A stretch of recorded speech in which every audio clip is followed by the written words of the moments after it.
শয়তান আল্লাহকে চ্যালেঞ্জ দিয়েছিল, আল্লাহ আপনি তো জান্নাতে ঢোকাতে পারবেন না, এতগুলো জান্নাত কেন বানালেন? জাহান্নাম আরো বেশি হলে ভালো হতো। আল্লাহ বললেন কেন? শয়তান বলে, আল্লাহ এই সবগুলারে আমি ওয়াসওয়াসা দিয়ে মুনাফিক বানিয়ে নাস্তিক বানিয়ে জাহান্নামে ঢুকাবো।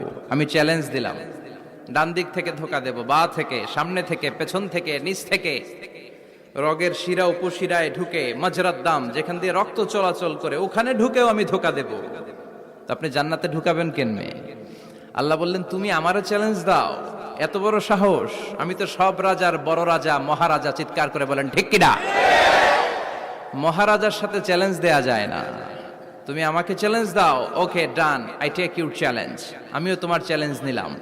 তুমি আজীবন ধোকা দিবা, আজীবন তুমি গুমরা করবা, বেনামাজি বানাবা, জালিম বানাবা, কিন্তু আমার বান্দা কোনো তাফসীরুল কোরআনের মাহফিলে এসে